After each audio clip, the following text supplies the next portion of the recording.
So why has the Philippines condo market crashed, and why is nobody talking about it? I've noticed that this is not a popular subject and that developers are in denial and things of that nature. But I think that this needs to be addressed. And of course, this is just my opinion. You can do with this information what you will. But anytime that you see rents decreasing, that's a very, very bad sign. Generally, prices fluctuate, but rents stay the same or go up in all countries, in my personal experience as a licensed realtor in America and somebody that's rented, I think, 7 or 8 condos in my 2.5 years here.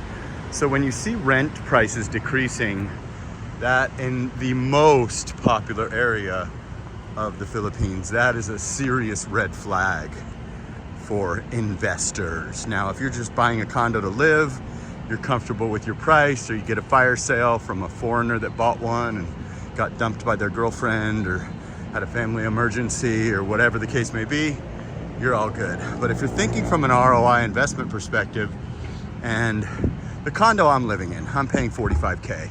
That's about $700 per square foot or whatever. We were at $1,000 before, and I could almost bet you that in my condo, which is relatively new, they've rented it for $60, they've rented it for $55, but now they're only getting $45. And I would bet you that my condo is worth 15 to 16 million, and maybe at its peak was worth close to 20, my personal opinion. But there is no MLS, and I don't know why no one's talking about this, and I'll tell you why I think things are crashing. My honest opinion is POGO. POGO is offshore gambling, Chinese, and they were really propping up the markets, would have 14 people living in a unit, etc., etc., etc. They have now been removed from the Philippines officially.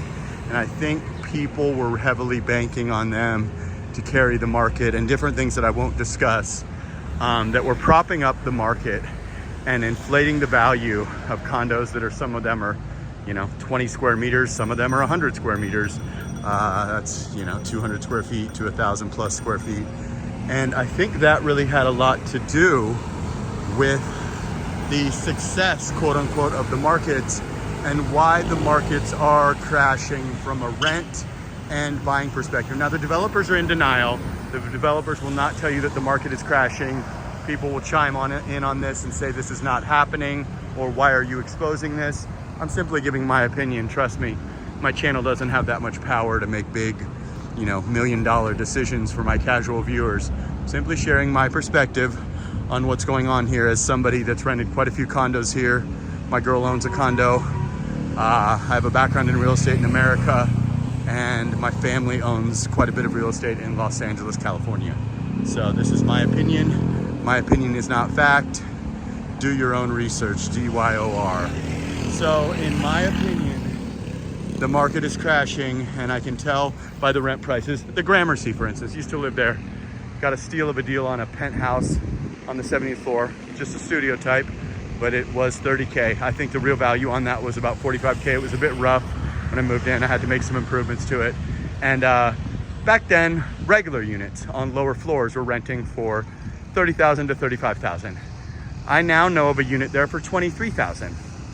$23,000 is quite the discount. That's 25% off at the Gramercy, and the Gramercy is nothing to laugh at. That's actually a really nice building for a bargain price. Terrible neighborhood, but it's right next to Trump. It's one of the tallest buildings in the Philippines. Pool area to die for, perfect gym, great massage place. Gramercy is a nice building, and that unit was generally $35, $30. I just got a steal of a deal because I was ready that day, and I think they were having some trouble renting it. It was a bit dirty and needed a bed frame, which I bought and gifted to them and made them throw out the other one. But yeah, generally the lower floors were even going for 35. Now it's 23. And I'm seeing multiple of those. So that's another distress signal. Mactan Newtown. When I first arrived in the Philippines almost 2.5 years ago, they were desperately trying to sell me a Mactan Newtown condo. 10 million, 11 million, I forget what it was. I've seen one on sale now for the low price of 5.1 million. Won't go into exact building names. Boracay, Major project, sold out 10 and 11 million 1 year ago. Fire sale, 6 million, still available. BGC, you're seeing condos that were 10 million, softened to only 7 or 8 million. So BGC is seeing less of a crash. Mainly rental prices are reduced and you're seeing like a 20% off. The developers will not admit defeat. They're continuing to build and they will continue to raise prices as long as people are dumb enough to pay them.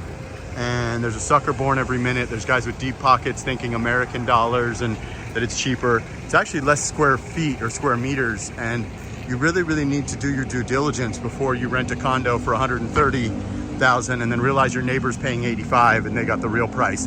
Before you buy a condo for 10 million from the developer and realize that they're fire sailing them out with, you know, distressed people that bought them that are having to dump them for 6. You're gonna feel like a moron, rich or poor. So it's interesting that no one's talking about this.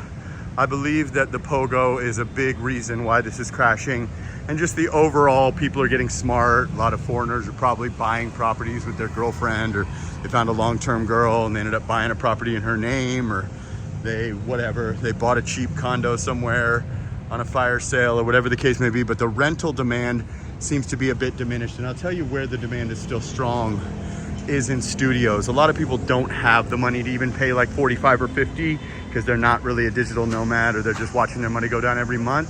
So they are in a situation where they are basically just can only afford about 30K or 20K. So outside of BGC, you can definitely get a nice little studio for 20K. And inside BGC, believe it or not, you'll see studios priced at 35 in nice buildings even, but you can grab them at 30, tiny little places. And in some of the lower end buildings that I won't name, you can get them at 25 now. Simply was just an impossibility 1 year ago. You couldn't live in BGC for under 30 unless you got an unfurnished, or it was like a family friend favor or something.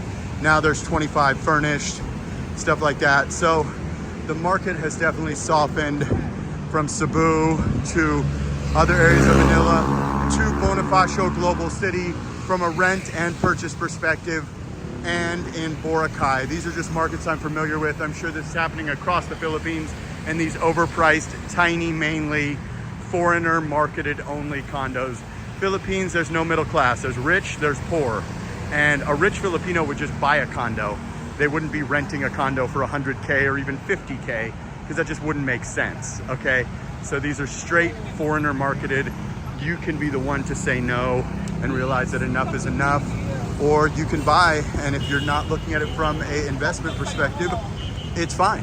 You know what I'm saying? If you're worth a few $1 million and you meet a Filipina and you want to get a condo now and you like the feeling of saying that you own it, by all means. I'm not trying to discourage you from buying, but do your research, look into what I'm talking about, and definitely don't have buyer's remorse if you realize that you rented or bought a condo for, 40% more than it was actually worth in today's market.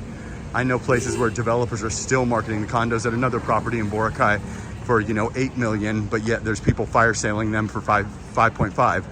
And then the other moderation, or the other version of that apartment, which is the studio, the developers are still at like 6.9 or something, and there's people fire sailing them for 4.2. So make sure you look around, check Facebook Marketplace, check RentPad, do your research, and let me know in the comment section what you think. If you think that I'm correct, if you disagree with me, if you bought a condo for a great deal. I got a lot of people in my other video talking about how they bought a condo for a great deal and now it's 8 times the price. But in order for something to be a price, you need to have a buyer in place to buy it. And whether the zonal value or whatever, it doesn't matter. Nothing is worth anything unless somebody's willing to buy it. And mainly these are cash deals. So you have to keep that in mind. People can tell you your condo's worth 10 or 12 or 15, but if you don't have a buyer for anything but 7, then your condo is worth 7. With anything in life, that's just the way it works. So just keep that in mind when people talk about zonal value, or, oh, my condo, I bought it for this and now it's worth this or whatever. It's only worth what you have a cash buyer for generally here. I do consultations, jasperinthephilippines@gmail.com. I go live almost every day in the morning, Manila time. Today it was as early as like 7:45. Generally it's around 9, but I'm gonna start trying to do them earlier, and been dropping videos every day. So make sure to comment for the algorithm, like the video, share it, subscribe to my channel. I see over 50% of you guys are not subscribed. Gonna keep doing these BGC walks for you guys. Hopefully you enjoy them, seeing the best of the best as far as the city aspect. I know BGC is not a city. I'm sorry. This is Taguig, Manila, Metro Manila. Rest a bit, sleep now, sana all.